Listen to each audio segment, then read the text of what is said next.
Welcome to Retro Scale Modelling. This is part 4 of Revell's Space Shuttle and 747. Scale is 1 to 144. In part 3 I was working on the shuttlecraft and I'm going to be carrying that on in this part 4. So let's jump into this and see how well I get on. So to begin with, it's time to mask off the certain areas of the shuttlecraft. Now I should point out as well that I reprimed it after I sanded everything down. So the white is not white paint as yet, it's still priming paint. So the masking tape, initially I'm using Tamiya's 5mm masking tape for curves. I've got it slightly off camera there because I'm having to get quite close up to it to see what I'm doing. And then I'm going over to Tamiya's 6mm masking tape, just the normal masking tape here. As you can see, I've got my little taping jig there to help cut the masking tape. And as I said, I'm just placing it on the different areas where the black is going to be going. It's onto the painting, and I'm using Revell Aquacolor 06 Tar Black for the main black colour. And this colour will work for the main base coat at the bottom of the shuttle and of course on the edge of the wing tips there. Then I'm moving over to Revell Aquacolor 47 Mouse Grey, and this is just on the curvature tip of the wing. And the nose is painted in the same colour with the grey. Once most of the detailing's in, it's time to paint the underside of it. As you can see there, I've already made a start of it, and it's just that one basic flat colour going all over the underside of the shuttlecraft, apart from the tail end. Now that the black paint is dry, I have to recreate the heat shields on the underside, and these are made up with little panels. So how I'm going to do that is I've just taken thin strips of masking tape and I'm going to create a grid. So I'm just laying them down in strips. And the gap is about a 1 metre gap between each strip to form a grid line. And once I've got the strips sorted out, it's time to paint them. And I'm using 09 Anthracite Revell Aquacolor. Now, but I'm doing this, I want a different tone black, but not too much of a difference. I want this grid just to appear, not to really stick out and say I'm here, just to be left in the background as such. Hence why there's slightly different tone of black. And now that's dry, I'll just hold it up to the camera so you can see the different tones of black, help you understand what I'm trying to say.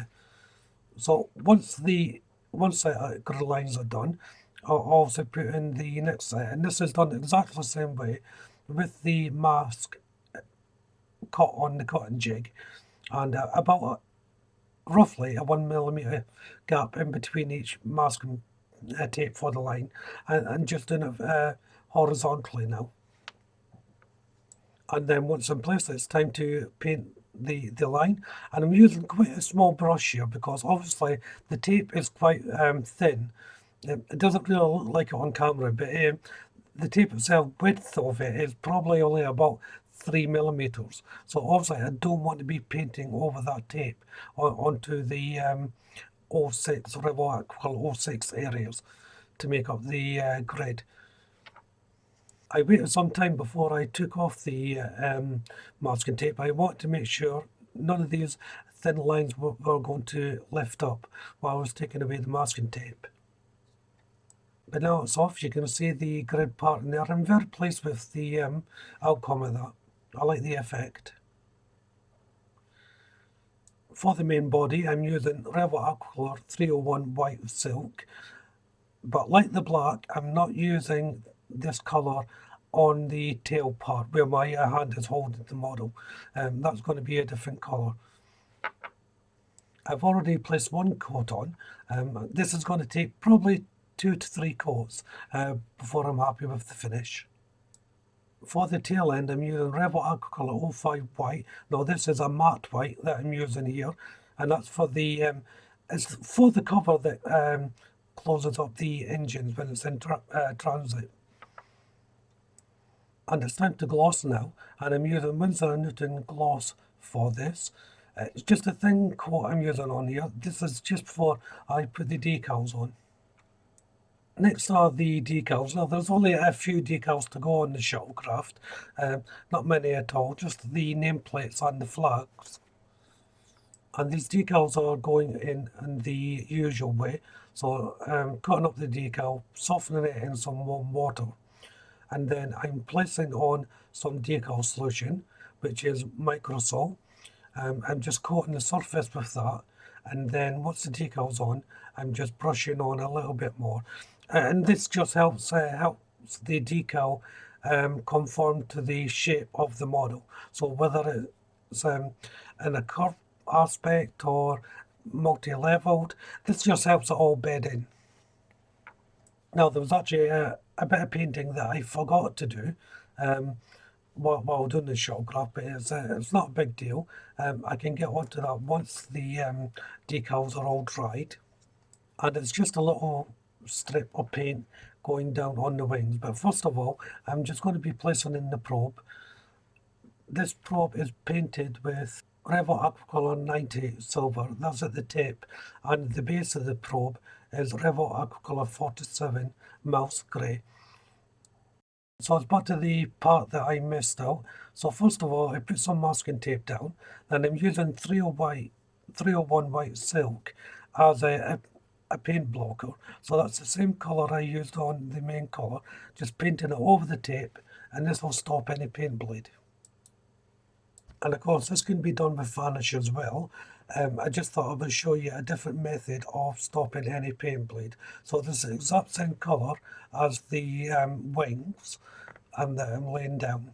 And then once it's completely dried, I'm using Revell Aqua 47 mouse grey to paint over the white onto the tape.